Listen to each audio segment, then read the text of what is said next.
سر اگلا ایک کلام لیتے ہیں. جی جی. پھر دل عقل کو کہتا ہے کس بلندی پہ ہے مقام میرا، عرش رب جلیل کا ہوں میں.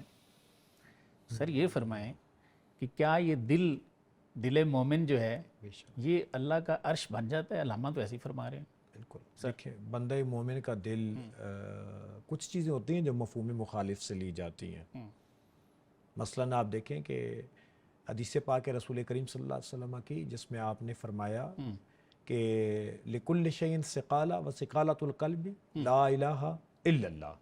علامہ نے اپنے انداز میں فرمایا خودی کا سر نہاں لا الہ الا اللہ، کہ ہر چیز کو چمکانے کا آلہ ہے اور دلوں کو چمکانے کے لیے اللہ کا ذکر ہے. بالکل ایسے. اور جب اللہ کا ذکر کیا جاتا ہے، دیکھیں پر اولیاء کے اندر کچھ ایسے بھی پروفیسر صاحب ایکسپیریمنٹ ہے لوگوں کے کہ جس میں اعضاء جو ہیں ان کی تجزی کے ساتھ لوگوں کو پایا گیا کہ ہر ان کا جو ہے وہ جسم کا حصہ وہ اللہ تعالیٰ کے ذکر کے اندر گم ہے. ایسے ہی. تو اسی طرح اللہ سبحانہ و تعالیٰ ان لوگوں کے ذریعے ان کے دل کو اپنا عرش قرار دے کر، یہ اس میں بھی لٹریچر کی سپورٹ ہمیں ملتی ہے. تو اس میں قرآن کی سپورٹ نہیں سر ملتی؟ سپورٹ ہے. وَمَن يُرِدِ اللَّهُ أَن يَهْدِيَهُ يَشْرَحْ صَدْرَهُ للاسلام. یہ تو کمزور بھی نہیں کسی طرح سے. بے شک اسی طرح ہے. تو اس طرح ایکچولی پرابلم یہ ہے کہ جب تک ان کیفیات کو ایک سلوک کی راہ پہ چلنے والا بندہ خود محسوس نہ کرے، یہ کیفیات کبھی لفظوں کے قالب میں نہیں آ سکتی. بالکل ایسے. یہ سمجھ پرابلم یہ ہے کہ وہ لذت میں تجھ سے کیا کہوں اے زاہد ہائے کم بخت تو نے پی، اور فارسی میں کہا ذوق ای میں نشناسی تا نہ چشی. بالکل ایسے ہی. کہ اس میں کی ذوق اس وقت تک پتہ نہیں چلے گی جب تک تم اس کو چکھو گے نہیں. بالکل ایسے. اور جنہوں نے چکھی ہے آپ ان کا لٹریچر دیکھیں، کشف المعجوب کو اٹھا کے دیکھیں، رسالہ کشاریہ کو دیکھیں. یار فریدہ ہو کدے نہیں مڑ دے جنہ لذت عشق دی چکھی. تو یہی بات ہے سر، جب آ جاتا ہے نا وہی بات ہے کہ کافر کی یہ پہچان، دیکھیں یہ جو آغاز ہے نا، کافر کی یہ پہچان کہ آفاق میں گم ہے، مومن کی یہ پہچان کہ گم اس میں ہے آفاق. سبحان اللہ. اور خودی کی جلوتوں میں مصطفی، خودی کی خلوتوں میں کبریائی، زمین و آسمان و کرسی و عرش، خودی کی رو میں ہے ساری خدائی. بالکل. اس سے سر یہ پتہ چلا کہ اللہ جل مجدہ جب ایک بندے کو اپنی نیابت کا اصل منصب عطا کرتا ہے ایسے ہی ہے تو پھر اس بندے کے ذریعے اپنی ذات کا اظہار مختلف انداز میں کرتا ہے، وہ رنگ مختلف انداز میں. جہاں تک اس کی خدائی ہے تو نیابت وہاں تک نہیں ہونی چاہیے ویسے تو ہے نا سر، ایسے ہی جہاں تک اس کی. بالکل. اور وہ اس کے اپنے نور سے یہ لوگ بندے کی طرف منسوب کر دیتے ہیں.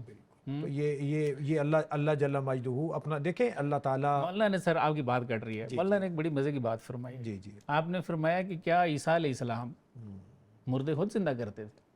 آپ نے وہی ذات کرتی تھی. باذن اللہ ساتھ آتا ہے. بالکل باذن اللہ، اللہ کے حکم کے ساتھ. بلکہ کلام سنا تو وہاں فرماتے ہیں قم باذنی و قم باذن اللہ. فرماتے ہیں قم باذنی اور قم باذن اللہ، ہر تو نغمہ بود ازلب یار.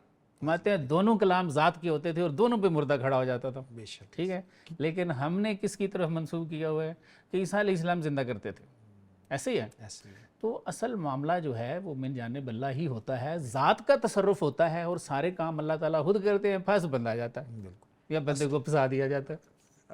بس یہ اب باتیں بڑی معرفت کی اور ڈیپ باتیں ہیں، لیکن مختصر یہی ہے جی کہ آپ اگر معجزہ کی تعریف دیکھیں جی سر، کتنے کثیر حضور کے معجزات امام یوسف نبہانی نے حجت اللہ علی العالمین فی معجزات سید المرسلین میں بھی نقل کیا ہے.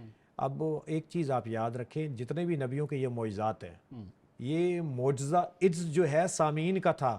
نبی تو ان چیزوں پہ قادر تھا، نبی تو وہ چیزیں لے کر آ گئے، لیکن لوگ نہیں لا سکے تو اس کو معجزہ کہہ دیا. تو وہ نبیوں کی جتنی طاقتیں تھیں اور وہ چیزیں تھیں وہ فی ذات اللہ سبحانہ و تعالیٰ کی اپنی تھی. اللہ تعالیٰ کا تصرف. کیونکہ نبی ہوتا ہی رسول اللہ، اللہ کا نبی، اللہ کا نبی فرستادہ ہوتا ہے. تو اللہ وہ پاور نائب بھی ایسے ہی ہے. یہاں یہ سمجھنے کی ضرورت ہے نا کہ اللہ یہ پاور ڈیلیگیٹ کرتا ہے. بالکل ٹھیک ہے، بالکل ٹھیک. جہاں پہ مغیبات خمسہ کا بھی ذکر ہے نا سورہ لقمان کے اندر، اس کی آخری ذرا صفات تو دیکھیں. اللہ جاننے والا بھی ہے، خبیر خبر دینے والا بھی ہے. بالکل صحیح. علماء نے یہ لکھا ہے کہ اللہ اگر مخبر خبیر ہے، خبر دینے والا ہے، تو آگے کسی تلمیذ کا ہونا ضروری ہے. سر اور وہ کلام قرآن میں ہے نا، فاصل بہی خبیرہ، کسی باخبر سے پوچھ. ایسے تو مولانا روم رحمۃ اللہ علیہ نے ارشاد فرمایا کہ نزد کسے بے نشیں کہ وہ از دل خبردارت، کسی ایسے کے پاس بیٹھنا جس کو دل سے خبریں آتی ہیں، ٹھیک ہے، تو وہ ذاتی دیتی ہے، اور کس نے دینی ہے؟ بالکل، یہ وہی اب ٹائٹل کی طرف باتیں جا رہی ہیں کہ عقل یہاں تک نہیں پہنچ سکتی، اس کا مار وہاں تک نہیں ہے جہاں تک دل کی دنیا پہنچاتی ہے سر۔ جی سر، اور دل کی دنیا، بلکہ اس کو حضرت اقبال نے کہا نا کہ گزر جا عقل سے آگے کہ یہ نور ہاں چراغ راہ ہے، منزل نہیں۔ منزل تو یہ مائل سٹون ٹو ڈیسٹینیشن ہے، اصل منزل جو ہے وہ دل کے ذریعے آتی ہے۔